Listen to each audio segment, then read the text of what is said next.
Nosso estudo de hoje é a lição 38 do livro da Esperança, Credores no Lar. Honrai vosso pai e vossa mãe, está no Evangelho de Mateus, capítulo 19, versículo 19. Honrar a seu pai e sua mãe não consiste apenas em respeitá-los, é também assisti-los na necessidade, proporcionar-lhes repouso na velhice, é cercá-los de cuidado como eles fizeram conosco na infância. Capítulo 14, texto 3 do Evangelho segundo o Espiritismo. No devotamento dos pais, todos os filhos são joias de luz, entretanto, para que compreendas certos antagonismos que te afligem no lar, é preciso saibas que entre os filhos companheiros que te apoiam a alma, surgem os filhos credores, alcançando-te a vida por instrutores de feição diferente. Subtraindo-te aos choques de caráter negativo no reencontro, preceitua a eterna bondade da justiça divina que a reencarnação funcione, reconduzindo-os à tua presença através do berço. É por isso que, a princípio, não ombreiam contigo em casa como de igual para igual, porquanto reaparecem humildes e pequeninos. Chegam frágeis e emudecidos para que lhes ensines a palavra de apaziguamento e brandura. Não te rogam a liquidação de débitos na intimidade do gabinete, sim procuram-te o colo para a nova fase de entendimento. Respiram-te o hálito e escoram-se em tuas mãos, instalando-se em teus passos para a transfiguração do próprio destino. Embora desarmados, controlam-te os sentimentos. Não obstante dependerem de ti, alteram-te as decisões com simples olhar. De doces números de carinho, passam com o tempo a condições de examinadores constantes da tua estrada, governam-te impulsos, fiscalizam-te os gestos, observam-te as companhias e exigem-te as horas. Reaprendem na escola do mundo com o teu amparo. Todavia, à medida que se desenvolvem no conhecimento superior, transformam-se em inspetores intransigentes do teu grau de instrução. Muitas vezes choras e sofres tentando adivinhar-lhes o pensamento para que te percebam os testemunhos de amor. Calas os próprios sonhos para que os sonhos deles se realizem. Apaga-te a pouco e pouco para que fujam em teu lugar. Recebe todas as dores que te impõem a alma com um sorriso nos lábios, conquanto te amarfaem o coração. E nunca possuis o bastante para brilhantar-lhes a existência, de vez que tudo lhes dás de ti mesmo, sem faturas de serviço, sem notas de pagamento. Quando te vejas diante de filhos crescidos e lúcidos, erguidos à condição de dolorosos problemas do espírito, recorda que são eles credores do passado a te pedir o resgate de velhas contas.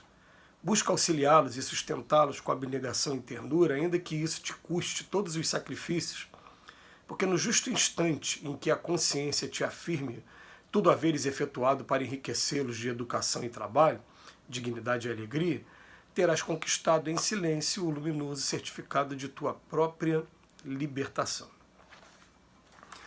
Emmanuel usou aqui hoje uma linguagem que eu sempre gostei muito. Eu prefiro acreditar do fundo do meu coração que nossos filhos são os nossos credores. O que é o credor? O credor é aquele que você ficou devendo alguma coisa para ele e ele agora tem o direito de te cobrar, ele veio aqui por autorização da providência divina para que você não fique mais com débito, você possa compensar aquilo, você possa pagar aquilo que deve. É isso que é a definição do credor para a gente. E o que acontece, né? A gente começa a estudar essa coisa da reencarnação e a vida como espírito, e a gente começa a descobrir que a nossa jornada não começou no berço agora, que a gente tem algumas várias experiências na matéria antes da gente estar vivenciando essa experiência atual. Então, o primeiro questionamento que a gente faz, será que a gente já não teve contato com os nossos filhos de alguma maneira no passado? E quando teve contato com os filhos, né, por que Deus coloca os filhos de novo ali nas condições para a gente estar recebendo? Quais são os requisitos? Pode ser que esses espíritos nunca tenham se encontrado, estão se encontrando pela primeira vez. Mas a gente recebe a informação dos espíritos de que muitas das vezes algumas questões que ficaram pendentes no passado, agora a gente está tendo a oportunidade de resolver. Aí você vai ficar pensando, então quem é o credor? Seria eu do meu filho? Se eu começar a pensar dessa maneira, eu vou simplesmente menosprezar ou então querer exigir do meu filho de maneira desproporcional. Agora, se eu começar a pensar que o credor, na verdade, é ele, né, já começa a abater por que teve a preocupação lá no Velho Testamento, honrar pai e mãe. Ah, porque não se honrava pai e mãe. Se é obrigado a escrever que honra pai e mãe, é porque não se honrava pai e mãe. E até os dias de hoje, né, século XXI, a gente ainda vê ainda, tem acesso a crimes entre pais e filhos que deixa a gente estarrecido. Sempre vem carregado de um sentimento assim, de muita tristeza quando esses crimes são cometidos no seio da família. Sempre vem, né? Mas agora a gente começa a pensar, nossos filhos, eles vêm aqui, ó, um espírito imortal dentro daquele corpinho pequenininho que traz aí as aparências genéticas, ou com a mãe e com o pai.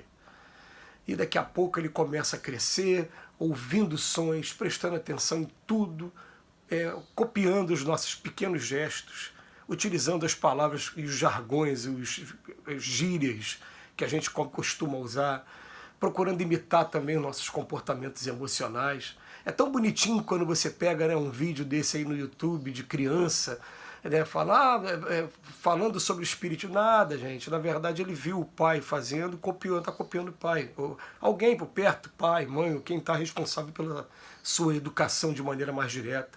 Ele observa aquilo tudo. E o que acontece? A gente naturalmente, a gente pode aqui afirmar que o maior amor nesse mundo não é o amor de mãe, e vou dizer o amor de pai também, né? O que acontece? O nosso maior amor acaba sendo pelos nossos filhos. E por isso que a gente tem um cuidado muito grande, né, na doutrina espírita, de ter por livros como Nossos Filhos São Espíritos, para a gente compreender que eles não são propriedade nossa, eles são filhos de Deus que foram colocados sob a nossa tutela. E se a gente conseguir cumprir aquilo de maneira, né, correta, com a nossa consciência tranquila de que tudo que esteve ao nosso alcance a gente fez pelos nossos filhos, a gente vai estar chegando depois do outro lado muito mais leve e conquistando amigos para a eternidade. Essa que é a ideia. Emociona muito falar desse tema. Emociona, né? Eu, por exemplo, nesse momento aqui, a minha mãe está desencarnada, né? E o meu pai continua encarnado, ainda com a idade bastante avançada, e meu pai, filho é sempre filho, ele sempre que tem a oportunidade de dar um agrado, de fazer uma coisa qualquer, ele vem, não, mas vem com prazer, com uma coisa tão legal, e eu fico pensando o tempo todo, é a mesma coisa que eu faço naturalmente, pretendo fazer o resto da minha vida pelos meus filhos também, pelas minhas filhas, né? Então a vida é maravilhosa nesse sentido da continuidade do sentimento que a gente desperta de renúncia. Como fala aqui, né, no texto, né, a gente não, sem nota, sem comprovação, a gente faz naturalmente, faz pelo amor que a gente tem pelos nossos filhos. Eles acabam controlando nossos sentimentos, aí os sonhos nossos acabam ficando de lado. A gente joga a nossa vida toda ali para cima deles para poder ajudar de alguma maneira, né? E como diz lá no Evangelho, espíritas, compreendei agora o grande papel da humanidade, capítulo 14, texto 9, compreendei que quando produzis um corpo e espírito que nele encarna, vem do espaço para progredir, e toda a vossa missão consiste em procurar aproximar o máximo que você puder esse Espírito de Deus. Mensagem de Santo Agostinho, maravilhosa. A gente sempre emociona muito, mas ele vem falar aqui, quando te vejas diante de filhos crescidos e lúcidos, erguidos à condição de dolorosos problemas do espírito, recorda que são eles credores do passado a te pedir o resgate de velhas contas. E fazendo isso, se a gente tiver essa mentalidade, embora a gente saiba que tem exceções, até a própria doutrina espírita mostra o caso de Segismundo no livro Missionário da Luz. Ele é o filho que, na verdade, na encarnação passada, ele que matou o pai, né? A gente inverteria o papel aí. Quem seria o credor, na verdade, seria o pai, né? Mas, psicologicamente, faz bem a gente, como pai, a gente pensar assim, o credor é ele. Eu que quero ajudar, eu que quero fazer a diferença, eu que tenho que ficar com a minha consciência tranquila de que a oportunidade que eu tive, eu aproveitei e consegui ajudar, consegui fazer a diferença e, acima de tudo, consegui amar aquele espírito que está trazendo todas as suas dificuldades, mas ele foi amado aqui de dentro de mim, O que pude fazer, eu fiz. Me perdoe se eu não consigo fazer mais ainda por conta da minha etapa evolutiva ainda. Que Jesus nos abençoe hoje e sempre.